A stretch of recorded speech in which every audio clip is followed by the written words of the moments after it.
Today, we're going to see a story about the balance between love and money. Even in ancient times, people would throw one over the other. Some would forget about family just to gain wealth, and others would give their kingdom away just for love. The former often has problems because an obsession can backfire. First, please make sure to subscribe to the channel and turn on notifications so you know when we have new stories like this one.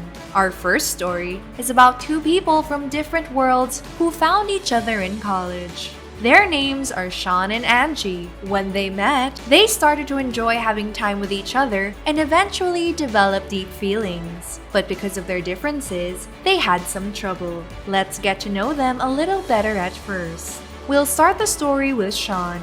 His father was a factory worker and his mother was an elementary school teacher. Both his parents worked so hard and gave a life to Sean and his two brothers where they never were in need, but they never got to enjoy the luxuries of life. They lived in a ranch and lived a simple, happy life. Next, we have Angie. As we said, she's in a different world from Sean. Her father was a successful businessman, and her mom didn't even have to work. She was just staying at home though, since she helps organize charity fundraisers and does other philanthropic acts. Angie was able to get whatever she wanted, whether it be expensive clothes or jewelry. She lived in a huge mansion with tennis courts and a swimming pool.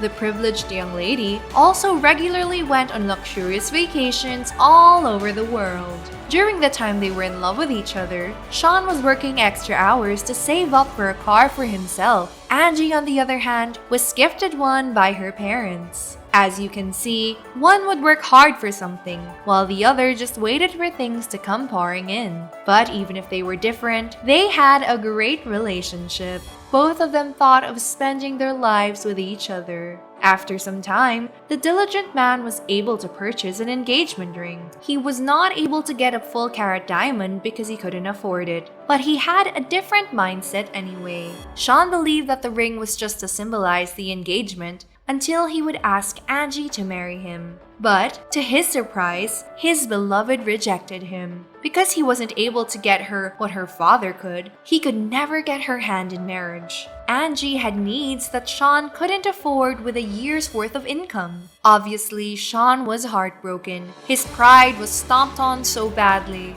He thought that they had everything going for themselves, but Angie made her feelings clear. It was never going to work out from the beginning.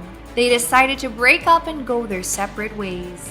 For 10 years, they never spoke to each other, but one day, the two bumped into each other at the mall. Because it's been so long, they didn't carry the same burden from before, so Sean asked if Angie was married now. She was, and she was with a wealthy man who made $15,000 per month. Though it's been a decade, Sean felt a sharp pain in his pride when he heard that.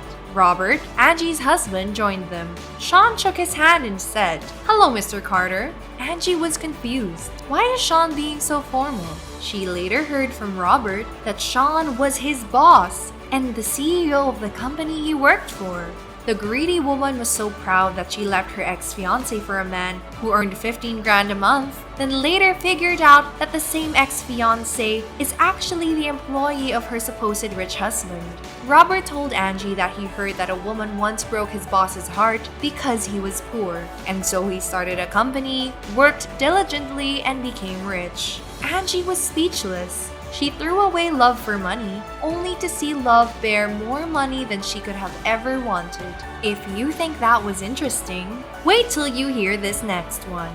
Becky dated this one guy named Mark. He was a computer programmer, had a decent paycheck, and lived comfortably. Becky lived with him but didn't have a job to help out. In fact, she was content that Mark was supporting her. If the woman wanted something, the man would get it for her. So she would shop, eat, and have vacations all at Mark's expense. One day, Becky asked for an expensive phone that had new features since she'd been needing it for a new job that she was going to be in for 2 days a week only. Without hesitation, Mark bought it for her. He just wanted her to be happy and was even proud that Becky got a new part-time job. The next day, Mark's car got repossessed. The men told her that Mark hadn't been paying his payments for 3 months already. While Becky was at home using her new phone, she was already planning to leave the relationship. As you can already tell, Becky values money more than her love for Mark, if you can even call it love.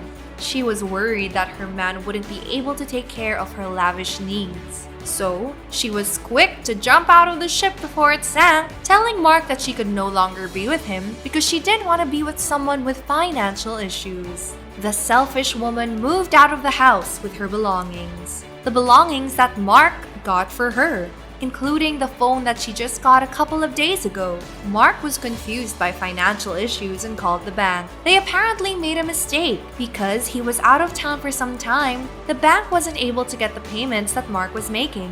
But because the issue got settled, he was able to get his car and his life back. One thing he didn't get back though was Becky. And maybe the phone bills shouldn't be back as well. After not paying for the phone bills, Becky was furious. With unbelievable shamelessness, she confronted him about it. Mark said that it wasn't up to him to feed her whatever she wanted anymore. The man even bragged that he got a promotion recently, and that would bump up his income significantly. The desperate woman was fuming. Because she was too hasty in making her decisions, she was now stuck in a tiny room in her mom's house with no heat or air conditioning. Because she didn't have a car, she had to beg her friends for a ride. Her lazy job couldn't pay for the phone bills that her new device had. Out of poverty, she had to use a prepaid phone. Things started to get worse and worse for her, but Mark began to rise financially. It made Becky so sick that she wanted to get back with him. On multiple occasions, the electricity in Mark's house would get cut off because Becky would call the electric company on his behalf. She'd be so petty to call him at late hours of the night and hang up suddenly. She would also dump trash in Mark's yard too. A few months passed, and Becky found out that Mark had moved houses. He was now in an extravagant house that made her mother's house look like a tool shed. He was so rich, successful, and happy, while Becky was still in the same bitter state, working 2 days a week to pay off her student loans. Money is a great thing, but it isn't everything in the world. Hardworking people, no matter if they started rich or poor, will always get wealth, even if they lose some from time to time. Those that only look at money without any effort might make money with some luck, but eventually will lose it all because of their negligence and attitude. So, which one are you? If you like this video, please subscribe to the channel and click on the notification bell for future updates. That's it for now, and thanks for watching.